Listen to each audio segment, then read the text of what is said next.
Good evening, hello and welcome. You're with the news today, your primetime destination. Newsmakers talking points tonight. The big talking point is coming from a special interview that we have that has already gone viral.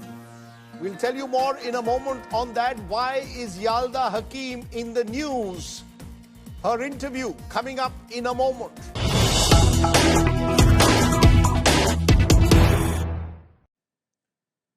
But the big story that we are breaking this evening, the centre has now asked all states to hold civil defence drills on 7th of May.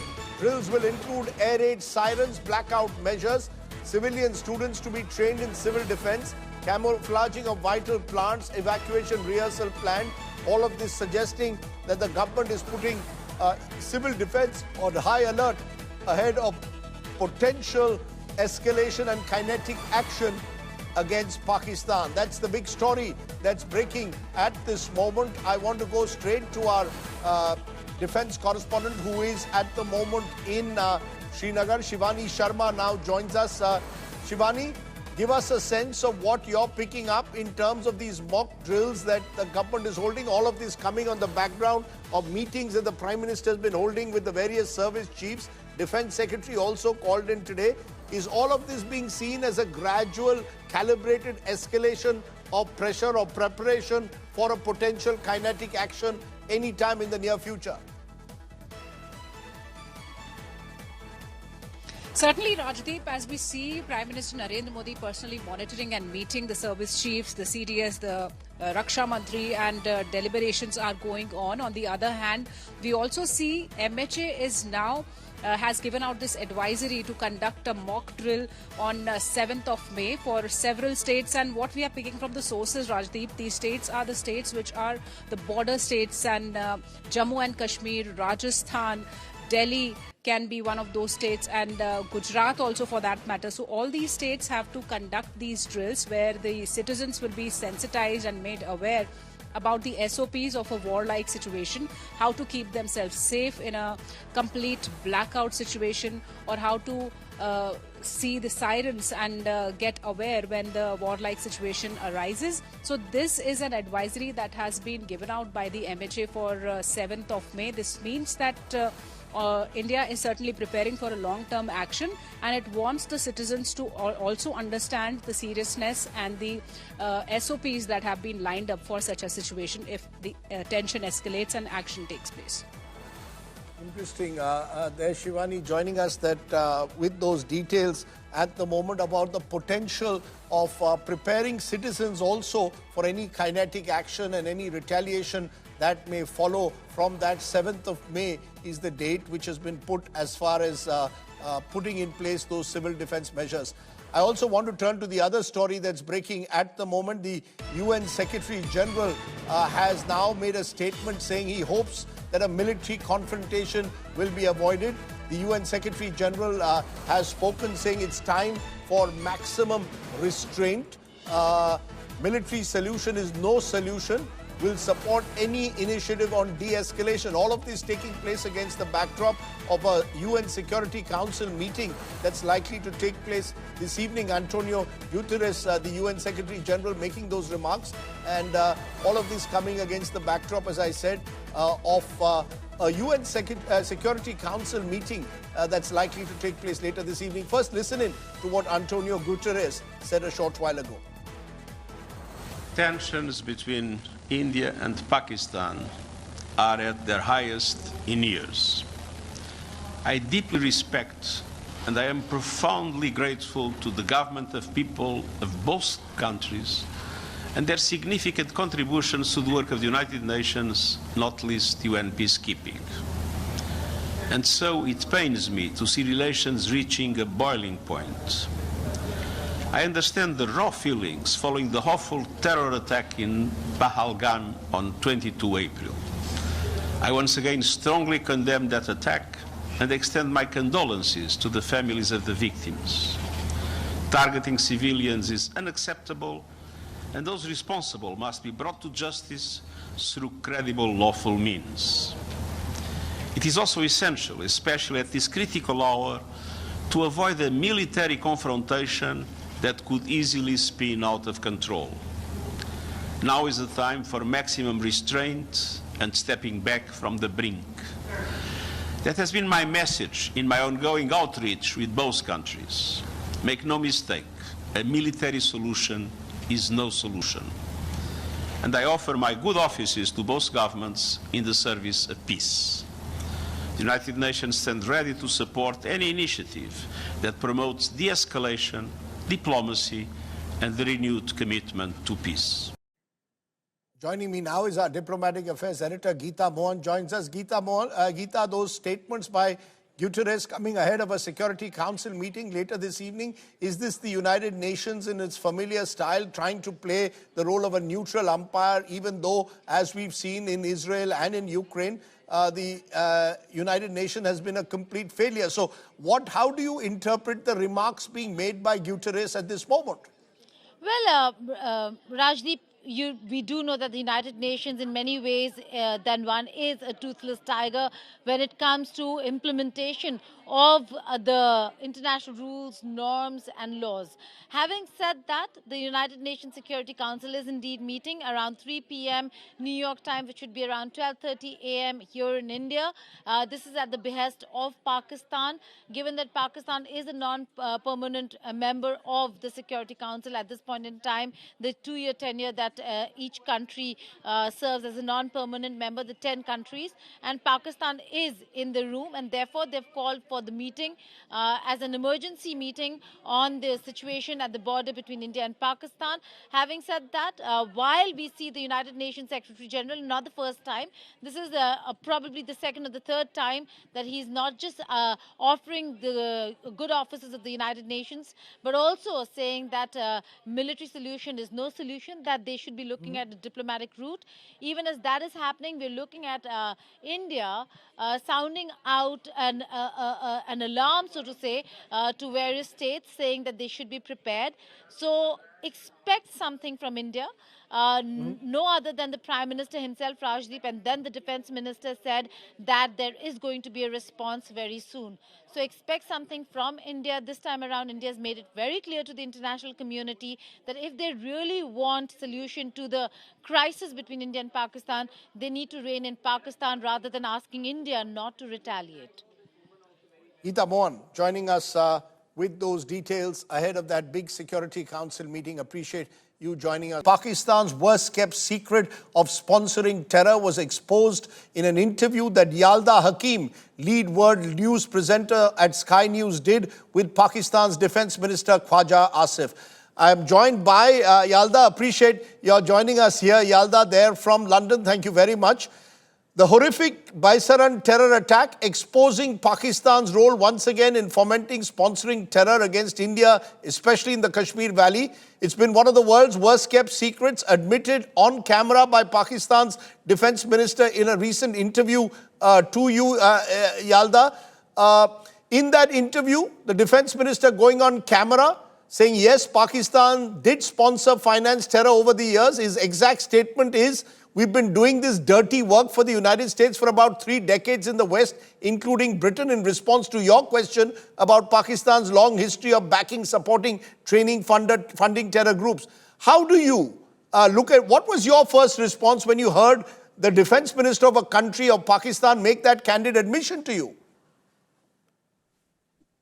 Well, Rajdeep, thank you so much for having me on your program. As you say, I mean, it is something that has been more or less a sort of a well-known and well-documented, and yet a situation where over the decades, Pakistan has never really admitted it publicly in different points and at different times, you know, whether it was General Pervez Musharraf or Benazir Bhutto or different ISI chiefs who have come out at different intervals in Pakistan's history and felt the need to make an admission and accept that perhaps they do fund and back terror groups and use them as proxies. Still, I didn't expect that in this heated moment, when there is this escalation between Pakistan and India over the horrendous and heinous crime that took place, the terrorist attack in Kashmir, I didn't expect that so blatantly blatantly he would come out and admit this. I mean, we over the years have interviewed different Pakistani ministers and leaders, and they've often talked about the fact that Pakistan too has been a victim of terrorism, but they haven't come out and so openly said this in a television interview at a time when things are so heated. So just to answer your question, my first reaction perhaps was slightly jaw-dropping. I mean, if you watch the interview, you see me almost take a breath, a pause. I sort of want him to elaborate, so I sort of take in what he says and give him a moment of pause to either recollect his thoughts, because I thought maybe he made a mistake, maybe he didn't fully comprehend or understand what I was saying. And then he goes on to clarify, to say, no, we are doing that. We did do for decades the dirty work of the West. And then he, goes on to sort of say, but that isn't the case now. Lashkar-e-Taiba doesn't exist as an organization. We don't know who the resistance front is and what you're talking about. But we used to do this. We don't do this now. It's interesting what you're saying, because the truth of the matter, Yala, is that Pakistan has always lived by this deniability. They've always tried to deny every terror attack, especially those aimed at India. You will recall even after Mumbai 26/11, there was initially this denial. Then when terrorist Kasab was caught red-handed, the Pakistanis could not deny it any further. In that sense, it was important for us to hear a functionary at the level of a defense minister admitting to Pakistan's role in sponsoring terror, and then trying to suddenly backtrack by saying that's in the past, not in the present. Is there a sense you got from this response to the interview that's gone viral, that the world also no longer believes Pakistan's deniability? That when Pakistan now says that we are not involved in terror, as it kept saying in the past, the world no longer trusts Pakistan anymore?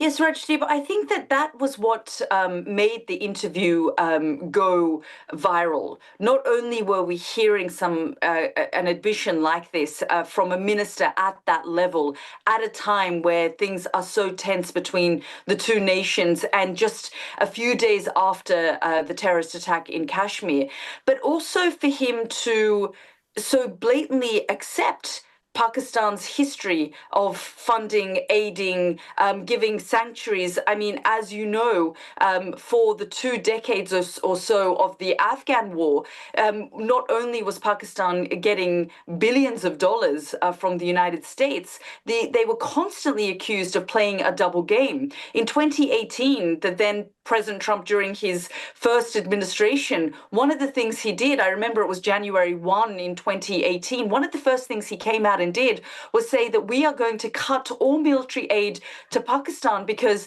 our troops are dying on the ground, NATO forces are dying on the ground in Afghanistan, and Pakistan is taking our money, but at the same time, they are backing, supporting, and giving sanctuary to these terrorist groups that are going back into Afghanistan and launching these attacks, large-scale attacks on our troops and on innocent civilians, and prolonging this conflict and making it even more bloody and violent. And as you said, the 2008 Mumbai attack, Pakistan had the same reaction. So in this moment, for him to come out and make this admission, I think is what actually shocked the world. And then to sort of distance themselves, only a few days after, I interviewed Bilawal Bhutto, the former foreign minister of Pakistan, and he admitted, he said, yes, my family have been victims of terrorism, we as a nation, but it is also part of our history. Terrorism and funding these proxy groups are part of our history. So that, I think, is what left the world shocked.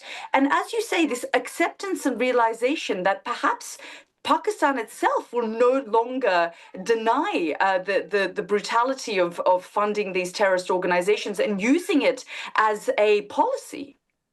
But the question arises, Yalda, were you able to at all specifically pin the minister down to Pahalgam itself? What happened, this dastardly attack in the Kashmir Valley? Is the defense minister, in a sense, trying to be disingenuous when he makes this distinction between what they did for America and the West in the 80s and now what is happening on the ground, or has happened on the ground in Kashmir Valley for the last few decades?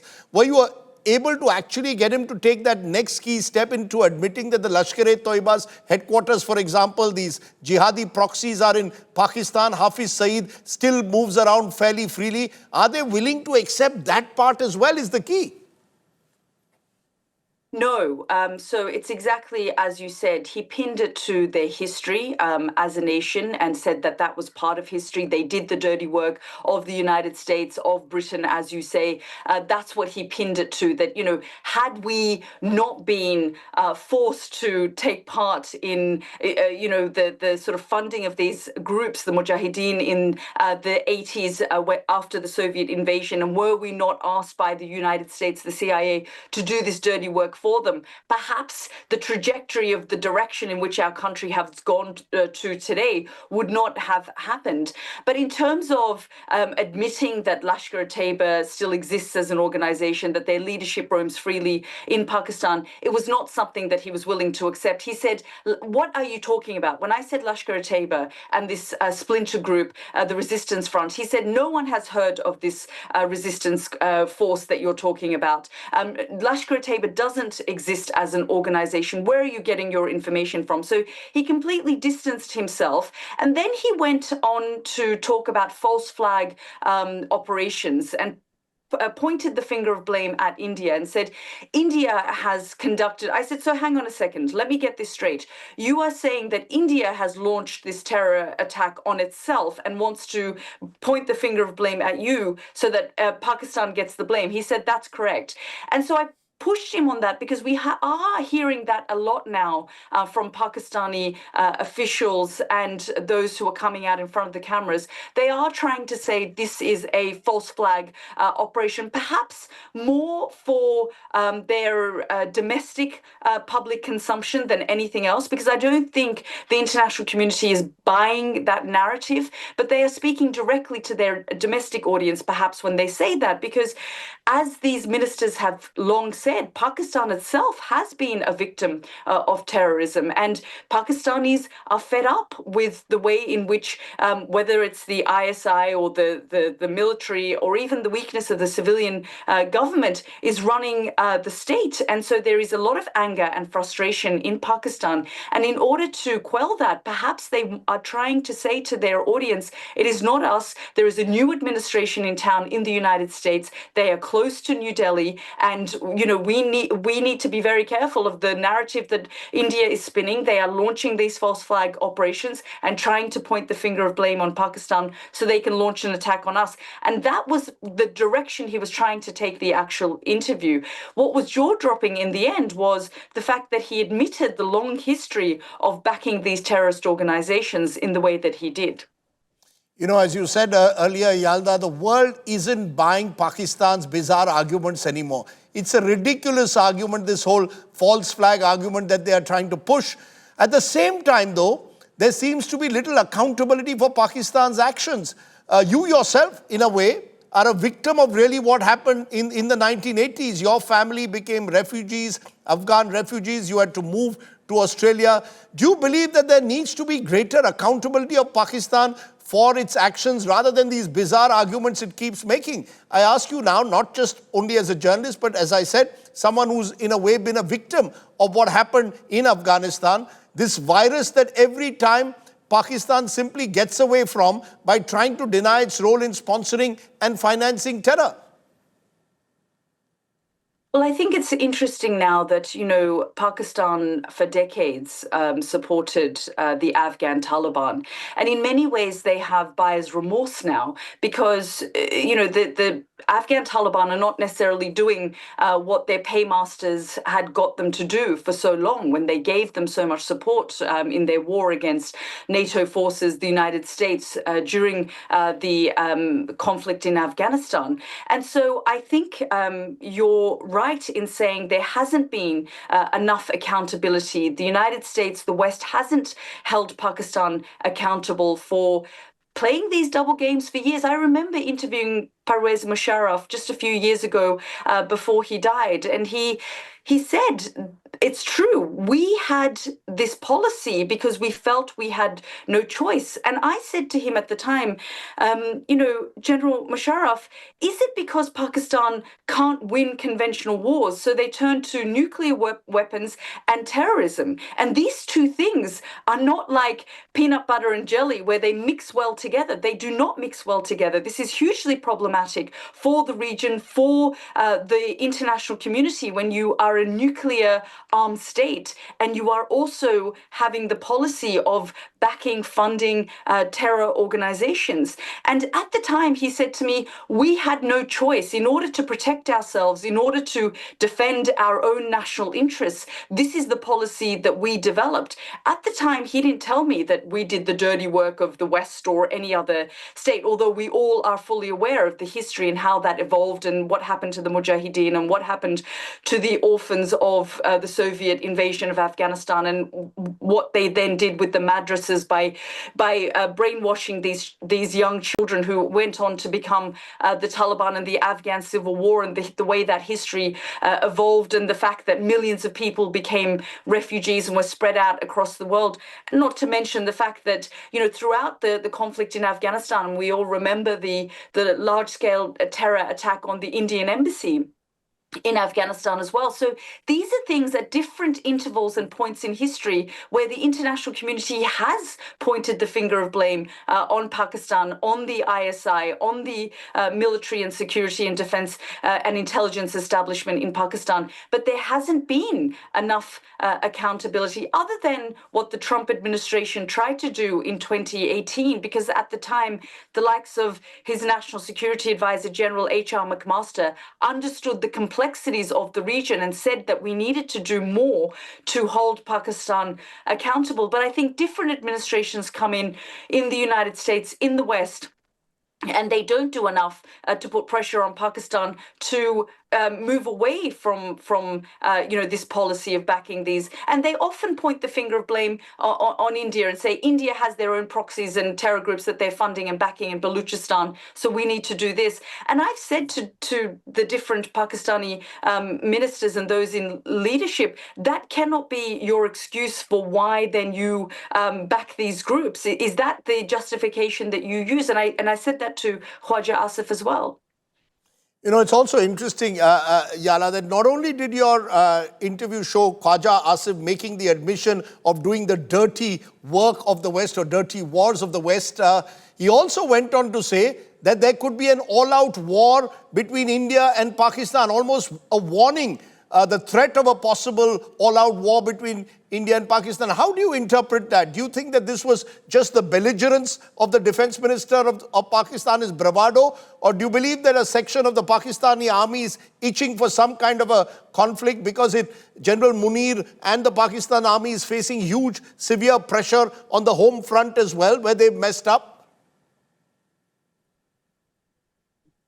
Yes, I think that, the Americans have also ramped up their pressure on Pakistan by telling them. We heard the Vice President J.D. Vance just a few days ago say that, India will likely respond to this terror attack, but they need to do it in a measured way so this conflict doesn't actually escalate. And Pakistan, for its part, needs to, take part in any kind of investigation that needs to be done to find out who the culprits were. And I think there is a lot of pressure coming from the United States now to try and bring down and ramp down the rhetoric from both sides, and tell Pakistan that you need to acknowledge that this was a terror attack. You need to acknowledge and say that. So when you do speak to Pakistani officials, they do acknowledge that this was a horrendous attack on innocent civilians in Kashmir. And then they go on to say, as you say, they say, well, we're not backing down. And we have heard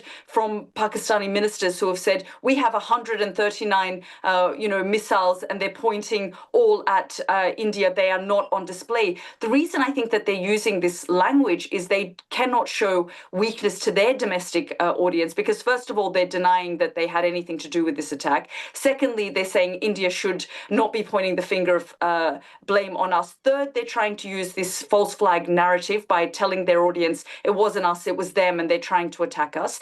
And fourthly, they need to show a level of strength as well, and they refer back to 2019, for example, and the way that the situation unfolded there, and it ended within a few days.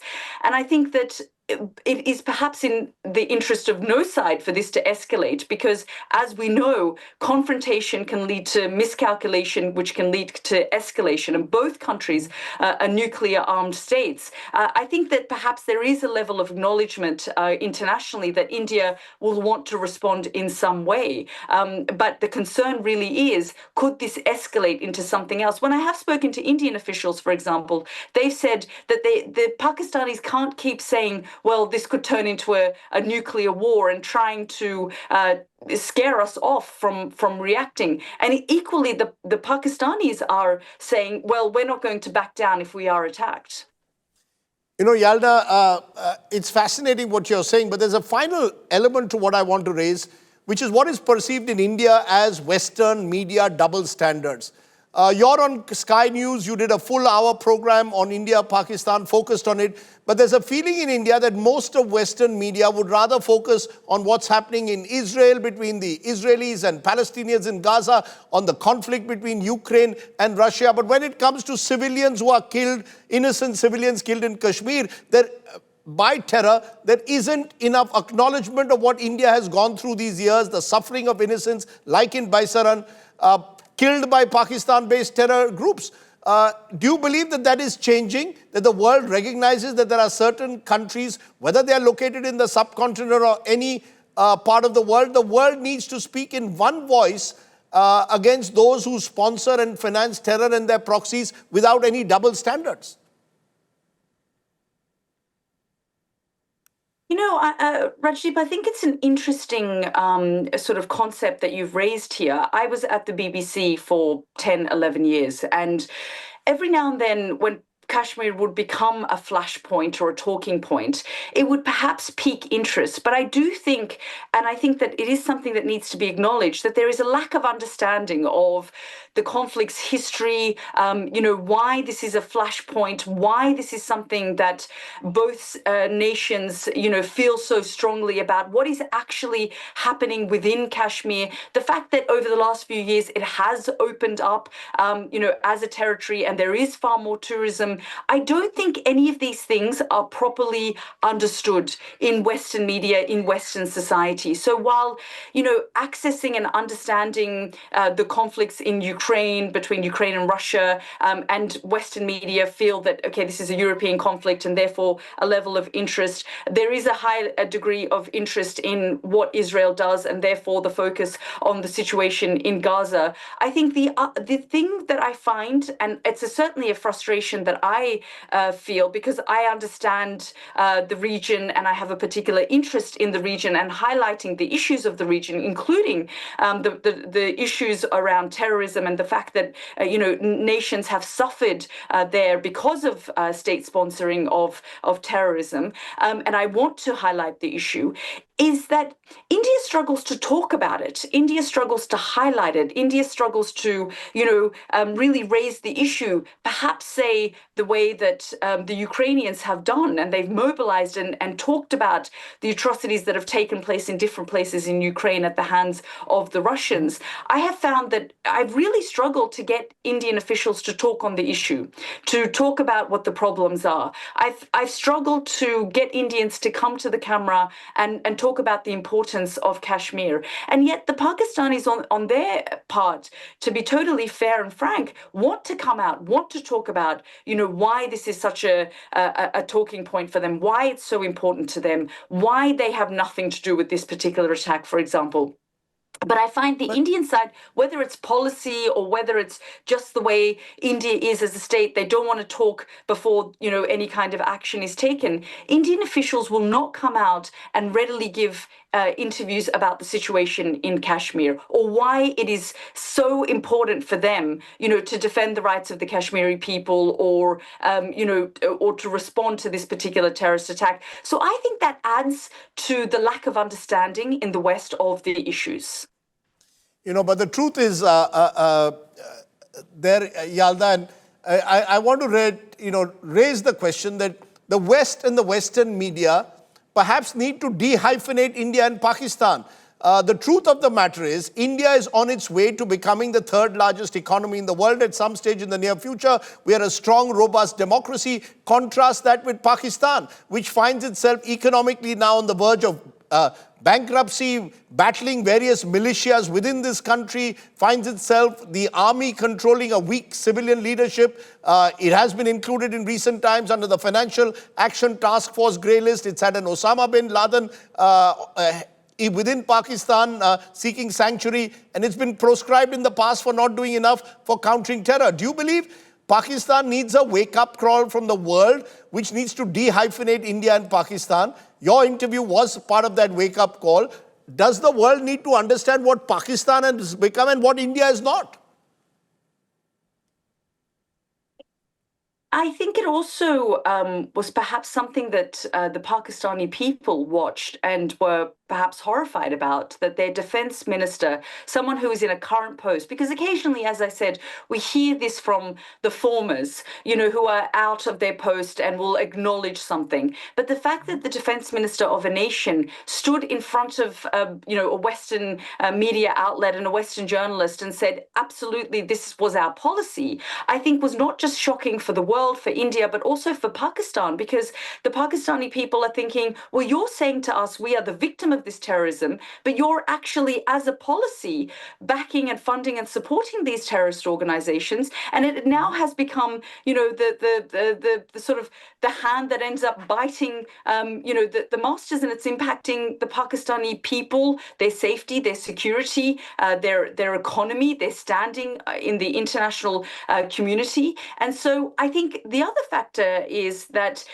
Delhi and Washington have forged closer ties because of India's, perhaps their concerns about and rivalry with China, and China's great power competition with India. And so maybe in this particular moment, it will be different to 2019, because Pakistan has military hardware from India, from China, sorry, and where will China sit if this does escalate, and where does Washington sit if this entire thing escalates? And I think it is down to Western media also to get this story right, to tell the story properly of what is happening in the region and have a better understanding. And I do think it does come down to access as well, that perhaps India needs to provide the sort of access so that Western journalists can freely travel across the country and show the growth and the prosperity within the country. The truth is, I think India is a far more open society in that sense. But in conclusion, I want to ask you, you will recall, Yala, there was this quote of Hillary Clinton: you can't keep snakes in your backyard and expect them only to bite your neighbors. Eventually those snakes are going to turn in whoever has them in the backyard. So this whole Pakistan is a victim theory really needs to be put under serious questioning. It really doesn't work. A country which harbored Osama bin Laden, found in Abbottabad. This is a country which has attacked India's parliament through its terror group, done Mumbai 26/11. Overall, net, if I may ask you, do you believe anything will really change? Do you really see any change in the air, given that interview with the defense minister? Or do you believe that Pakistan now will have to do much more to convince the international community that they're serious about taking on terrorism? And until then, maybe the international community needs to put Pakistan back under the Financial Action Task Force grey list and really squeeze Pakistan. Net, what do you think next? I do think that perhaps the Pakistani people are also fed up. And, in talking to Bilawal Bhutto, he said to me that history is history, and this is part of our history. It is no longer the policy. But I do agree with you that perhaps it is not something the international community, the Pakistani people, by themselves. And the state and the civilian government needs to now step up and acknowledge if that was their history, what are they going to do about the current state of play in Pakistan? You've got Imran Khan, who's lingering in prison, for example. The ISI still remains as powerful and strong as ever, as does the military establishment. And the civilian government is weak. And I think in many ways, the international community sees this, understands what is happening in Pakistan. I don't necessarily think that filters down below that. I think governments understand, but I don't think generally the public in the West fully comprehend and understand the situation. And you're right that perhaps the government in Pakistan needs to step up, and Pakistan as a whole needs to step up and convince the international community that if it was part of their history, and it was part of their history for decades, as they've been saying, but they've now changed course because they've too been victims, they need to now prove this to the international community in taking fundamental steps to ensure that these attacks do not continue. Yalda Hakim, for speaking so openly to us and giving us a sense of where the world, how the world media is looking at what Pakistan is up to. I hope Pakistan gets the wake-up call it needs. The world needs to wake up to what Pakistan has done and has continued to do, particularly in this region. These are serpents in the backyard which have been allowed to grow as jihadi proxies, and they need surely to be reined in, otherwise the world will have to rein in Pakistan. Yalda Hakim, for joining me on the show, thank you very much. Let me turn from there to a new political flashpoint in Kashmir over the death of an alleged Lashkar overground worker. The police say the suspects jumped into a stream to escape but drowned. His family and local political parties in the Kashmir Valley are now alleging possible custodial death. It's become another trigger for anger in the valley. Take a look. The death of a suspected overground worker of the Lashkar-e-Taiba has become a political flashpoint in Kashmir. The police had picked up 23-year-old Imtiaz Ahmed for questioning in a case. Sources in the police allege Imtiaz admitted knowing about a Lashkar hideout during questioning. When he was taken to the location in Pahalgam, the police allege Imtiaz jumped into a stream to escape. The body of Imtiaz was found on Sunday. The police have released drone footage to support their claims. Imtiaz's family, however, allege foul play. The ruling National Conference and opposition PDP have sought investigation into the death of Imtiaz. LG साहब को गुजारिश करना चाहूँगी कि ये जो इम्तियाज़ अहमद हैं जिसको घर से लिया गया और बाद में उसकी लाश जो है उसको बरामद किया गया है, इसको जुडिशियल इंक्वायरी जो है वो होनी चाहिए ताकि जो सही बातें हैं वो सामने आए। आप किसी को भी OGW का नाम देके उसको कत्ल करोगे क्या? कल जो आपने इम्तियाज को उधर मार दिया वो भी बहुत गरीब है। जब तक आप उसकी इंक्वायरी करेगी कम से कम इन फैमिलीज को कंपनसेशन मिलना चाहिए। Recently, the dead bodies of 3 youth from Pahalgam were found from the same Veshu stream. That case still under investigation. The death of suspected Lashkar overground worker Imtiaz Ahmed has once again brought the spotlight on the army and the Jammu and Kashmir police, who on their side claim that there is absolutely no foul play in this particular case. However, some unanswered questions remain, and to find answers to these very questions, it is the family as well as the political leadership of Kashmir who are demanding a judicial probe. With camperson Tariq Lone, Mir Farid, Srinagar for India Today. The panel formed by the Supreme Court to investigate the alleged cash haul at a Delhi High Court judge's residence has submitted its report. Many lawyers have called for the report to be made public. Shrishti Ojha tells us more as to what really could the report contain in the Justice Yashwant Verma case. A major update from the Indian judiciary regarding serious allegations against a sitting High Court judge. The 3-member committee constituted to probe allegations against Justice Yashwant Verma has now submitted its report. As communicated by the top court, the committee has handed over its findings to the Chief Justice of India, Sanjeev Khanna, on Sunday.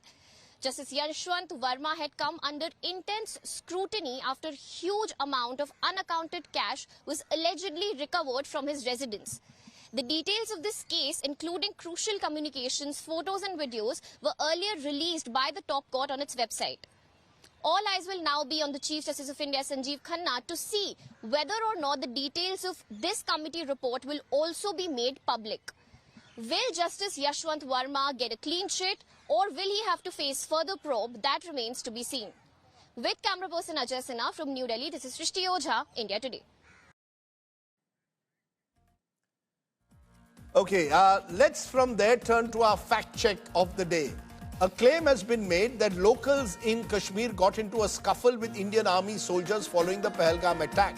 The fact is that what you see is a 2022 video from Srinagar in Kashmir that long predates the Pahalgam terror attack.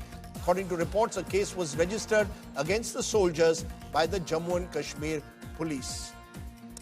These are times which are sensitive. The worst thing you can do is get trapped by fake news. We will continue to cross-check every bit of information on the ongoing situation in the valley and beyond. For now, all I can say, thanks for watching. Stay well, stay safe. Good night, Shubh Ratri. Jai Hind, Namaskar.